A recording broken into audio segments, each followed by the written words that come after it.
Assalamualaikum warahmatullahi wabarakatuh. Waalaikumsalam warahmatullahi wabarakatuh. Kita melanjutkan ngaji lagi di channel Gus Gaul bersama Pak Dr. Miftahul Khairi, Wakil Dekan Fakultas Tarbiyah IAIN Ponorogo, yang juga narasumber tetap di channel Gus Gaul, dan bersama dengan teman-teman ngaji berkaitan dengan pembentukan karakter bagi anak sejak usia dini, bahwa kita memandang sangat penting untuk melandasi kemampuan keilmuan generasi kita. Ada hal yang tidak kalah pentingnya adalah dilandasi dengan karakter yang baik, adab yang baik, punya integritas, sopan santun, dan lain-lain. Nah, kemarin kita sudah membahas contoh anak yang dari kecil tidak memiliki pendidikan yang kuat terkait dengan akhlak seperti apa. Nah, hari ini kita akan membahas apa? Kami persilakan. Monggo Pak Miftah melanjutkan ngajinya. Terima kasih. Pemirsa yang berbahagia, di bahasan kitab ini dijelaskan bagaimana akhlak yang dimiliki oleh anak itu pondasinya adalah keyakinan dan keimanan kepada Allah Subhanahu wa taala. Sehingga di sini disampaikan, ayyuhal waladul aziz, wahai anakku yang mulia, Allah Subhanahu wa taala huwallazi khalaqaka. Kita dinasihati, kita dijelaskan bagaimana kita yakin bahwa Allah itulah yang menciptakan kita, gitu ya. Betapa banyak orang yang nikah kemudian lama nggak punya anak, itu bukan berarti bapaknya yang bikin anak, gitu ya. Tetapi anak ini adalah murni anugerah Allah. Maka di sini disampaikan walladzi khalaqaka, Allah yang menjadikan kita, begitu. Bukan berarti upaya mendidik karakter juga harus dilandaskan pada diselehke kepada sang pencipta, kan begitu? Iya, ini pendidikan tauhid ini menjadi bagian nilai ketauhidannya nggak boleh ditinggal, iya, gitu ya. Menjadi bagian penting bagaimana anak harus berakhlak, bahwa akhlak itu endingnya adalah membangun hubungan yang baik dengan Allah, kira-kira seperti itu. Maka di sini dikatakan Allahu Subhanahu wa taala walladzi khalaqaka. Allah yang Maha Suci adalah Tuhan yang menjadikanmu, kan gitu ya. Wa hassana surataka. Allah adalah zat yang menjadikan anggota tubuh kita, wajah kita itu menjadi baik, kan gitu ya. Kadang-kadang kan ada orang yang pinter tapi kurang ganteng, kan gitu ya, pengen cari istri yang cantik gitu ya. Tapi sini tuh. Iya. Ini contoh Mas, bukan kemudian ini ngadapnya ke sini. Dia dicontohkan aja. Jadi kadang-kadang kan pengennya nanti cantiknya kayak ibunya, pinternya kayak bapaknya. Lan dilala kok nggak sama yang diharapkan, kan gitu ya. Ingat bahwa ini semuanya adalah minnah, anugerah Allah, begitu ya. Bi an a'taka ainain, Allah yang menganugerahkan kepada kita dua mata. Orang kadang-kadang kan kurang bersyukur, sudah dikasih mata yang sehat itu loh, kadang-kadang nggak punya duit, begitu aja bingungnya minta ampun, itu lupa kalau kita sudah dianugerahkan mata ini bisa memandang yang indah-indah sehingga kita bahagia, kira-kira seperti itu. Tangduru bihal asya, dengan kedua mata yang kita miliki ini kita bisa melihat apapun yang ada di depan kita, sehingga kalau kita melihat orang yang mendapatkan nikmat, kita bisa bersyukur. Kalau kita melihat orang yang sedang mendapatkan musibah, mungkin kita juga akhirnya menimbulkan rasa belas kasih sayang, begitu ya. Sehingga di dalam hadisnya Nabi itu disampaikan ar-rahimuna yarhamuhumur rahman. Orang-orang yang suka menyayangi orang lain itu akhirnya akan disayangi oleh Allah, zat yang Maha Pemurah. Kadang-kadang lupa Mas, wis menak ngono karo kancane kurang sayang, kira-kira seperti itulah. Ini yang kemudian kita bagaimana kalau melihat sesuatu itu, melihat orang yang sedang mendapat musibah akan memunculkan rasa belas kasih sayang.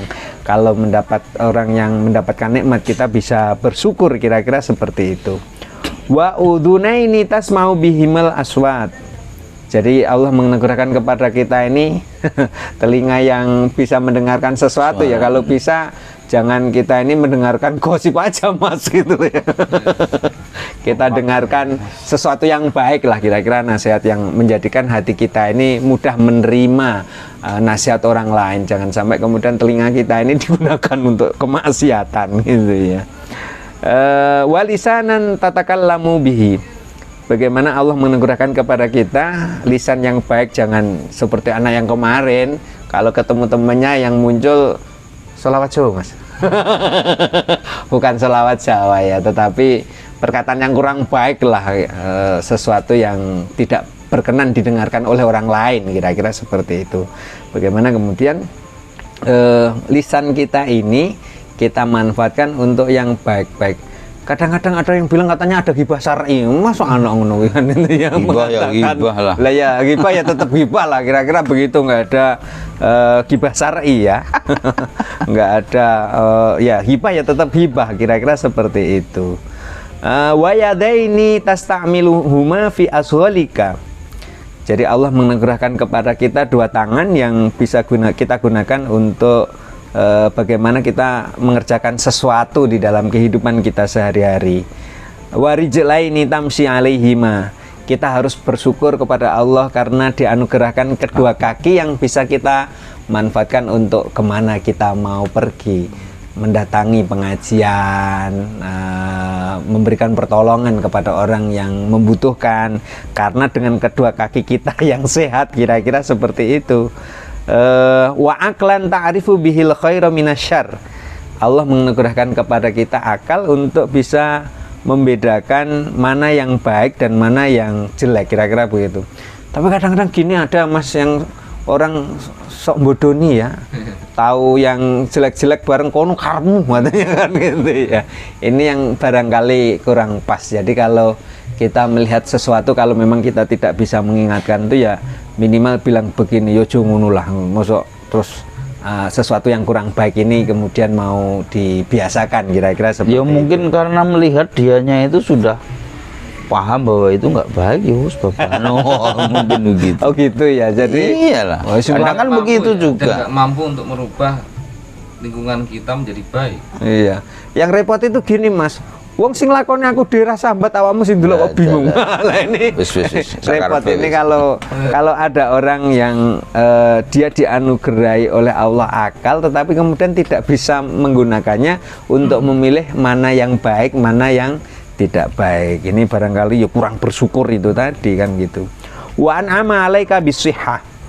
Allah itu memberikan kepada kita nikmat sehat. Jadi pergeseran antara sehat ke sakit itu kan misteri ya, tidak ada yang tahu.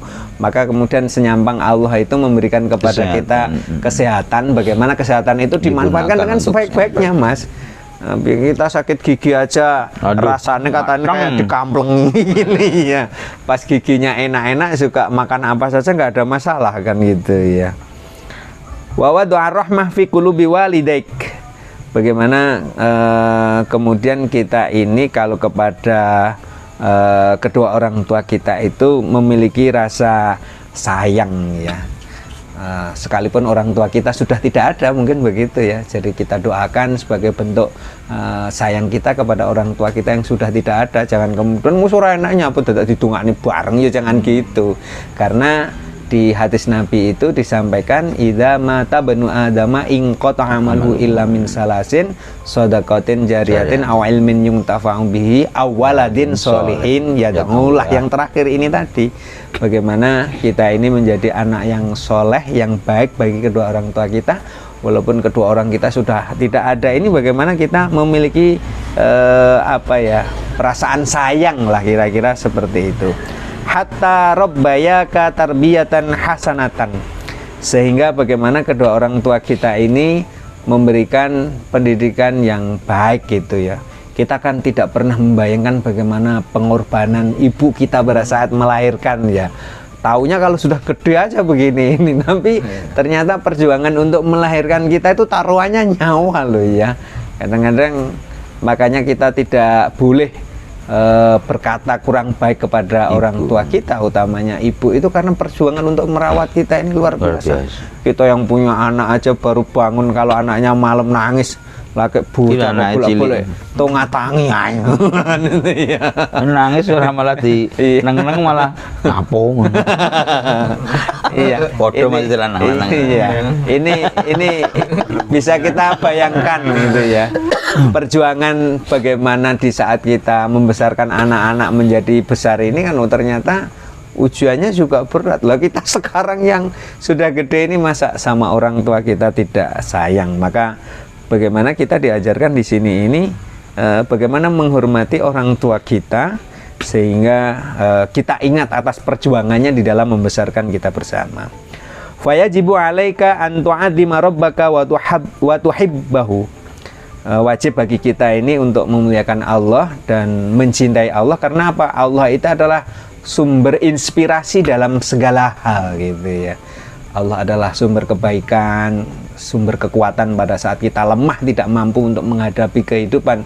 Kalau kita ingat Allah itu kan akhirnya menjadi energi yang positif gitu ya. Ala bidzikrillahi tatmainnul qulub, katanya. Ingatlah bahwa dengan berzikir, ingat kepada Allah itu menjadikan hati kita tenang. Ya paling tidak begini, kalau dapat musibah, ya Allah, ya baru memuji ya Allah kan itu ya. Kayak eling. Terus nikmat lali. itu ya Allah, ini ada nikmat, kira-kira kan begitu. Wa tashkurahu ala jami'i ni'amihi. Bagaimana kita mensyukuri atas segala nikmat yang Allah berikan kepada kita. Jadi kalau syukur itu kita terapkan dalam kehidupan kita sehari-hari, itu akan mendatangkan perasaan yang baik gitu ya. Kadang-kadang orang kan senengane iki ndelok ning dhuwur, tuanggone sing didelok sing dhuwur, tapi nggak pernah bagaimana kita bersyukur ketika melihat orang yang di bawah kita itu, sehingga alhamdulillah kok ya. Kita ini kalau dibandingkan dengan teman kita ternyata ya juga nggak berat-berat amat gitu ya. Ini yang harus kita syukuri seperti itu. Kemudian bi'antam tasila awamirahu. Bagaimana rasa syukur kita kepada Allah itu kita wujudkan untuk bisa menjalankan apa yang diperintahkannya. Orang menjalankan perintah Allah itu kadang-kadang berat loh ya, ngantuk-ngantuk kemudian harus sholat gitu ya. Kan ada pengorbanan itu. Taat kepada Allah itu memang butuh pengorbanan. Tidak ada yang kemudian gratisan, itu nggak ada. Bersaur, wareg, ngantuk, subuhan. Iya. Ujian karena waktunya sholat kan gitu ya. Watajtan ibanawahiyahu. Jadi bagaimana kita ini memiliki keinginan untuk menjauhi apa yang dilarangnya gitu ya. Watajtan ibanawahiyahu. Wa antu'adzima aidan jami'a malaikatihi. Bagaimana kita meyakini bahwa Allah itu ternyata punya malaikat yang selalu mengawasi dalam kehidupan kita sehari-hari. Ada malaikat yang mencatat amal kebaikan dan keburukan kita ini sama. Malaikat Raqib Atid ya. Wah, ini kehidupan kita ini kalau disetelkan itu kira-kira antara yang baik dengan yang buruk kita ini seharian ini yang mana gitu. Di print aja. Iya, di print. Ada CCTV. Dan hari ini kayaknya banyak yang seperti malaikat-malaikat itu, Pak. Nah, karena CCTV itu ya. Sering menilai itu. Iya, sering. Iya. Memang kadang-kadang kalau kita ingat malaikat itu, maka kemudian kita harus kemudian bertanggung jawab atas apa yang kita lakukan ya, karena sesuatu yang kita lakukan itu diminta pertanggungjawaban gitu ya, dicatat malaikat itu tadi. Wa rusulihi wa ambiyaihi. Allah itu punya utusan, kemudian punya para nabi yang dimana beliau-beliau ini menyampaikan ajaran-ajaran tentang kebaikan dan kita wajib untuk mengimani dan mengikutinya kan gitu ya. Wassolihina min ibadihi, orang-orang yang soleh. Katanya berkumpul dengan orang-orang soleh itu bisa menghadirkan kebaikan ya. Kumpulono wong kang iya, wong kang soleh kumpulono. Berkumpul orang soleh tadi yaitu tadi anil mar'i fas'al an qarinihi, tentang perilaku seseorang iki kumpulane karo wong sapa. Kalau senengannya sama Pak Soleh ya jadinya anak soleh kan gitu ya. Wa tuhibbahum li'annahu ta'ala yuhibbuhum. bagaimana kita ini diajarkan untuk mencintai orang-orang yang soleh, karena Allah mencintai orang-orang yang soleh, yang baik-baik, kira-kira seperti itu. Maka kita berteman dengan orang soleh itu harapannya akan menghadirkan kebaikan di tengah-tengah kehidupan kita. Idza ahbabta rabbaka wamtasalat awamirahu wajtanabta nawahiyahu zadaka min ni'amihi. Kalau kita mencintai Allah, melaksanakan apa yang diperintahnya, kemudian menjauhi apa yang dilarangnya, Allah berjanji akan menambahkan nikmat kepada kita. Kadang-kadang kon taat dengan Gusti Allah, uang ngelerem kok pengen apa-apa jadi gampang. Maka ya bagaimana kita berkhusnudun kepada Allah, mengikuti apa yang diperintahkannya, kemudian menjauhi apa yang dilarangnya itu, sehingga menghadirkan sesuatu yang baik di dalam kehidupan kita sehari-hari. Rizki kita ditambah, kemudian waja'alaka mahbuban bainan nas, akhirnya kita dicintai oleh sesama kita karena ketaatan kita kepada Allah. Wa hafidhaka min kulli adza, Allah akan menjaga kita dari sesuatu yang menyakitkan, kira-kira seperti itu ya, dari segala penyakit. Wa ataka kullama turidu, Allah akan memberikan sesuatu atas apa yang kita inginkan. Kan Allah, kita dijelaskan ana inda dzanni abdi, bahwa Allah itu tergantung prasangka kita. Jadi kalau kita punya prasangka yang baik kepada Allah itu, maka kemudian akan menghadirkan kebaikan. Jadi nggak boleh lah kita ini suudzon kepada Allah, perasaan sudah nyari-nyari istri kok belum dapat-dapat ya. Nggak boleh. Nggak mau enggak? Iya, minar rizki wa ghairi. Jadi Allah itu ternyata kalau kita berprasangka baik kepada Allah itu akan mendatangkan banyak hal gitu ya. Sesuatu yang kita inginkan oleh Allah akan dipenuhi. Kemudian Allah akan memberikan rezeki kepada kita. Itulah tadi bagaimana membangun hubungan yang baik dengan Allah itu penting. Iya, ini sebagai ini dikit refleksi tadi di depan, bahwa ketika kita baik menyayangi sesama manusia dan baik kepada sesama manusia, maka Allah akan membalas dan mengapresiasi kebaikan kita kepada manusia dengan kebaikan kepada kita. Menurut saya ini benar apa enggak ya? Atau jenengan urai sedikit gitu nanti. Itu berarti sebenarnya begitu tingginya kedudukan hablum minan nas. Dan disitulah kebaikan, orang bisa baik dengan orang kan ketika kita paham dengan yang namanya etika, adab dan perilaku sama integritas itu tadi. Berarti pendidikan karakter sejak dini itu balasannya tidak hanya baik oleh orang lain, tapi juga diberi kebaikan oleh Allah. Itu gimana tuh Pak? Ya, ini tadi ada misalnya begini, dikisahkan di dalam sebuah hadis itu, suatu saat Sayyidina Ali itu hendak jamaah sholat subuh ya, karena ada orang yang lebih tua di depannya ini, kemudian beliau mengikuti di belakangnya, nggak berani mendahului. Tiba-tiba ketika dekat dengan sudah sampai masjid, ternyata yang bersangkutan ini nggak masuk ke masjid. Oh, ternyata orang non muslim, kira-kira seperti itu. Lah, saking karena takdimnya Sayyidina Ali kepada orang yang lebih tua di umurnya tadi, sampai ketika Nabi Muhammad SAW sedang sholat subuh itu, sampai punggungnya itu kan dinaiki malaikat Jibril, karena menghormati Sayyidina Ali yang menghormati orang yang jalan di depannya tadi. Sehingga sebagai gambaran bahwa menghormati orang lain itu ternyata mendatangkan kebaikan dari Allah gitu ya. Tidak hanya dari orang lain juga, sesama orang manusia gitu ya, tetapi juga akan mendapatkan kebaikan dari Allah SWT. Keyakinan inilah yang barangkali harus harus kita yakini, karena di dalam ayat Al-Qur'an itu dikatakan begini, wa ma tuqaddimu li anfusikum min khairin tajiduhu indallah. Jadi apa-apa yang kita dahulukan kebaikan diri kita itu pasti pahalanya akan ketemu dengan kita di sisi Allah. Nah, keyakinan ini yang harus kita yakini. Maka kalau berbuat baik itu jangan tanggung-tanggung. Betul. Artinya kebaikan, berniat berbuat baik atau melandasi diri selalu berbuat baik dengan manusia itu akan menghadirkan kebaikan yang datanya tidak hanya dari manusia lain gitu ya. Tapi dari Allah juga. Begitu. Jadi bagaimana di dalam melakukan kebaikan itu kita niatkan yang kita cari itu adalah ridho Allah, Betul. maka kemudian orang lain pun hatinya akan digerakkan oleh Allah untuk mencintai kita karena kebaikan yang kita lakukan karena semata-mata Allah. Sehingga disitulah dilarang ria itu loh. Karena sebenarnya kan Iya. Ini yang Pak, yang tadi barusan itu ridho Allah. Sekarang kan manusia zaman sekarang itu mainnya hitung-hitungan. Kok sholat iki ben oleh iki, aku kok ngene ben oleh ngene lah kayak Iya. itu pripun akhirnya. Iya, biasa tingkatan iman ini kan macam-macam, Mas. Oh, Ada yang jawabannya. tingkatan pedagang.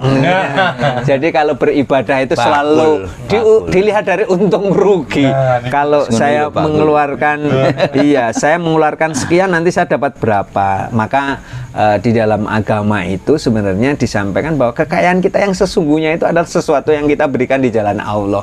Jadi menjadi tidak akan terhitung sama sekali. Jadi makanya kalau kita bersedekah, kemudian sesuatu yang kecil itu kita berikan itu, sebelum diterima oleh yang menerimanya, barang ini akan berdoa kepada Allah, ya Allah, jikalau aku kecil maka besarkanlah, jikalau sedikit maka banyakkanlah, kan begitu ya. Jadi kekuatan sedekah itu ternyata luar biasa. Sesuatu yang kecil menjadi besar, sesuatu yang sedikit menjadi banyak karena keikhlasan yang apa ini kita persembahkan karena Allah Subhanahu wa taala. Jadi di dalam beribadah itu ya jangan hitung-hitungan, Mas. Kira-kira seperti tapi ya itu lah. jawabannya kan level keimanan, cuma kan tetap harus belajar terus menerus Iya, bagaimana akhirnya mencapai sesuatu tingkat keikhlasan yang jauh lebih apa ya sempurna atau bagaimana lah agar tingkat tadi jawabannya tingkat keimanan itu kita juga semakin naik. Nggak ada sesuatu yang nggak dilatih gitu ya. Iya, kita lari nggak mungkin langsung 1 kilometer kuat, 2 kilometer kuat, kan dikit-dikit dulu, bertahap. Iya. Saya kira itulah. Jadi bahasan kita kali ini adalah bagaimana kita berbuat kepada orang lain dengan ridho Allah. Ternyata Allah juga memberikan balasan kenikmatan kebaikan kepada kita yang luar biasa. Dan kita harus menyadari bahwa kita itu sudah diberi nikmat yang luar biasa dari ujung rambut sampai ujung kaki gitu ya. Indra. Closing dan berdoa bagi kita semua dan para pemirsa Ya. Gus Gaul. Ya, Monggo Pak. nggih, pemirsa yang berbahagia, satu nikmat yang patut kita syukuri Allah anugerahkan kepada kita, bentuk tubuh yang sangat sempurna. Kita punya mata yang bisa kita gunakan untuk melihat, telinga untuk mendengarkan, tangan untuk bisa bekerja, kaki untuk bisa pergi kemanapun. Oleh karena itu, bagaimana nikmat sehat ini kita manfaatkan untuk kebaikan kita, sehingga kita akan mendapatkan ridho dari Allah Subhanahu wa taala. Oleh karena itu, mari kita tutup doa bersama-sama. Harapannya mudah-mudahan kita akan diberikan kemudahan di dalam melakukan kebaikan. Bismillahirrahmanirrahim. Allahumma sholli ala sayyidina Muhammad wa ala ali sayyidina Muhammad walhamdulillahirabbil alamin. Hamdan yuafi ni'amahu wa yukafi mazidah, ya rabbana lakal hamdu kama yanbaghi li jalali wajhikal karim 'alim sultanik. Allahumma sholli ala sayyidina Muhammad bil qulubi wa dawaiha wa afiyatil abdan wa sifaiha wa nuril absari wa diaiha wa asma'iha wa ala alihi wa sahbihi wa barik wa sallim. Allahumma rzuqna fahman nabiyyin wa himdal mursalin wa ilhamal malaikatil mukarrabin bi rahmatika ya arhamar rahimin. Allahumma aghnina bil ilmi wa zaina bil hilmi wa akrimna bit taqwa wa jamilna bil afiyah. Rabbana hab lana min azwajina wa dhurriyyatina qurrata a'yun waj'alna lil muttaqina imama. Rabbana sahil umurana wa hasil maqasidana wa ballighna ilaika ya Allah ya Rahman ya Rahim. Rabbana atina fid dunya hasanah wa fil akhirati hasanah wa qina adzabannar. Sallallahu ala sayyidina Muhammadin nabiyil ummi wa ala alihi wa sahbihi wa barik wa sallim. Subhana rabbika rabbil izzati amma yasifun, salamun alal mursalin, alhamdulillahirabbil alamin. Demikian kurang lebihnya mohon maaf. Akhirnya wallahu muwaffiq ila aqwamit thoriq. Assalamualaikum warahmatullahi wabarakatuh. Waalaikumsalam. Tunjuk. Terima kasih. Iya. Kita rehat sejenak dan kita ketemu di lanjut ngaji kita besok lagi selama bulan suci Ramadan. Dari Pak Miftah tadi mengingatkan berbuat baik. Maka yang kembali ke kita juga hal yang bersifatnya kebaikan. Amin. Terima kasih. Wallahul muwaffiq. Assalamualaikum warahmatullahi wabarakatuh. Waalaikumsalam. Waalaikumsalam.